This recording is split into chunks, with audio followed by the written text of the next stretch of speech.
Welcome to the Get Into Motorsport podcast, where we hear from people involved in many different areas of the sport. They're going to be telling us where it all started for them.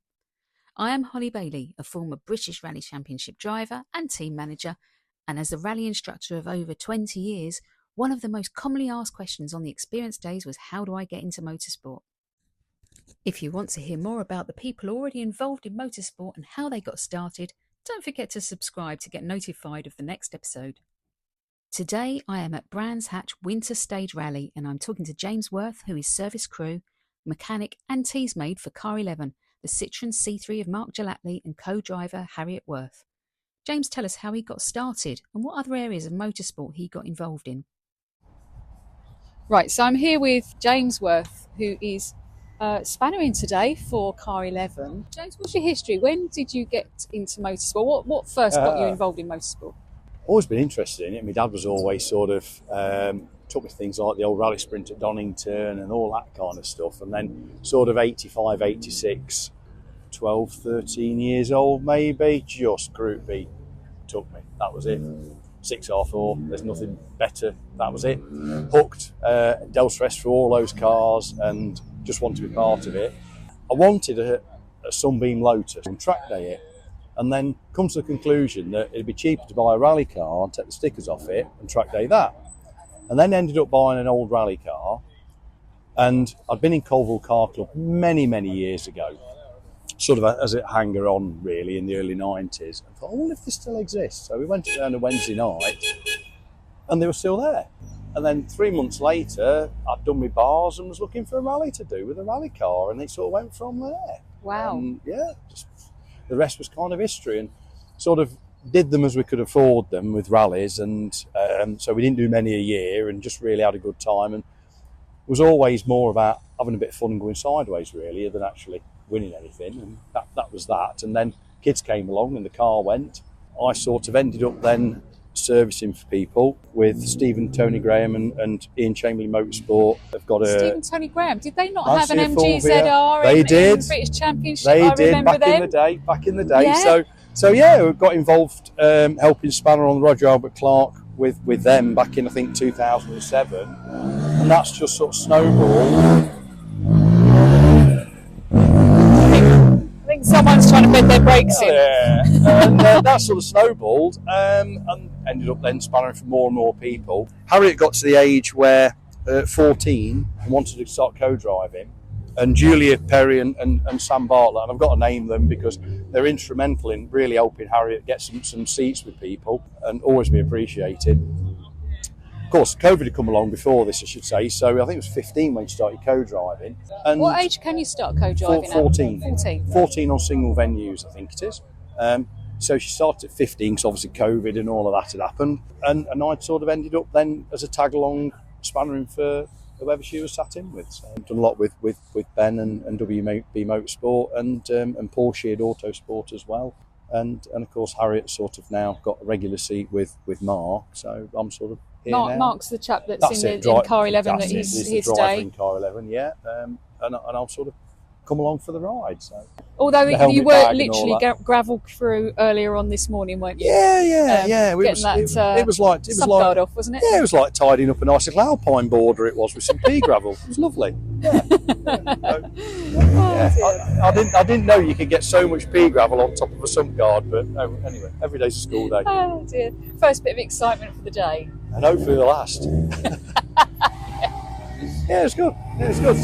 So from when you were younger, then was it getting your licence? Do you think it's harder now, or? I don't think so, really. I mean, the bars were straightforward enough. Sort of went to Bill Gwynn's rally school and did 3 laps and dinted a tyre, and then did a few more laps and then sat an exam with I think it was 20 questions, and an hour later I passed my bars. So fantastic. That was that. Yeah, okay, and have you've been involved in any other capacity? Or have you just been on the teams, or have you been marshalling? Do you get involved in the club? I did used to do a bit of marshalling, but again, there's only so many weekends in the year, and with doing this and with the various championships or the various rallies that they're doing, and I've been doing a bit of co-driving the last couple of years myself with Kev Wilson in his Talbot Sunbeam, so I've been doing that on and off, and it's sort of it fills up the year. So, and with other bits that we do as a family as well, you're kind of limited, can't you? You can only do so much, Yeah. It is very much what it is. It's just great fun. I love it, and I think for me, with the servicing is, and you don't want anything to go wrong, but when something comes in, you've got a finite period of time to fix something, and you've got to really think on your toes to find a solution. How are we going to strap it up? How are we going to hold it together? You've got 20 minutes to do a job that takes 45, and I like that. And then when the car drops on, that's it, and the car drops on the floor and drives out, and you're like, yes, and I like that. That motivates me. If something comes in and there's a problem and we've got to sort it, I like that. So someone first starting out that knows nothing, they don't know where to go, what to do, what's your recommendation? Get involved with a local car club. Okay, and how do they find their local car club? Just probably look at Motorsport UK for local car clubs, but social media is as good as anything, isn't it, really? Okay. And some clubs are more active than others. I think it's, all I can say, it's really with be enthusiastic. That's all I can say. Anybody wants to get involved in motorsport, it's just be enthusiastic. Just want to get involved and actively finding somebody that wants some help, because doors open doors.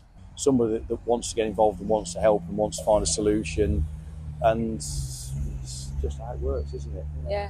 Yeah. If people show interest, then you can't help but want to help them. I'm mindful I'm being recorded here in my language, because I'm normally a bit more fruity with my language. But yeah, if you're a bit of a prat, then people don't want you around, do they? Yeah. People want somebody. And again, the thing is, we've all started where Jensen started, who's my lad who stood next to us, and you've all started somewhere where you can't do nothing but wait to be given a task. But if you've got nothing to do something. Clean a windscreen, clean a door number, sweep up, do something, and then. But sometimes there are periods where you're just standing around, but it's not standing around trying not to do something, it's standing around waiting for the next thing to do, isn't it, mate? And be enthusiastic. Yes. 100%. Brilliant. That's it. And then you get invited to various places, and I've been very lucky in some of the places I've been so far, and hopefully it's not the last. And has it taken you abroad? Or is it just in the UK? Yeah. I spanned with Lotus Spitz for many years with Mike and Kathy, and we went, I think, to Ireland several times, Isle of Man several times.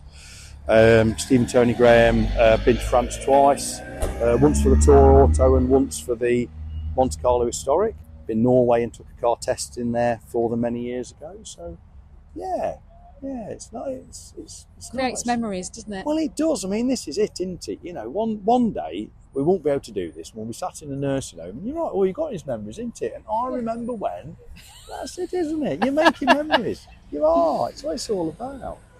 Yeah. So, and again, being the fact that my daughter and my son are interested in the sport, it's not like you've been dragged here, is it, lad? Well, it is, but no, it's not like he's been dragged here, and he's been up with Porsche and the lads up there helping them out today, and sort of learning a trade, aren't you, mate? So he finishes school this year, and hopefully he's going to do one of those motorsport courses at college. Right. So people want to get involved is just find someone that's doing something, whether it's racing or rallying, and ask if you can help. And if somebody says yes and be here at this time, turn up. Thank you very much for that. No problem at all. Thank you. Well, it's all a bit of a quiet time is it time for a cup of tea now? Yeah. We had steak at lunchtime, didn't we? So we had an hour break. So I got pre-warned by Harriet. She was hungry when the car came in. So before anything else happened, I had to make sure that the steak was done. And you've had steak as well, haven't you, mate? So we've all had a nice steak. My words.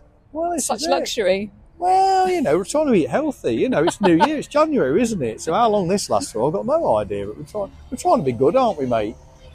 Body's a temple and all of that.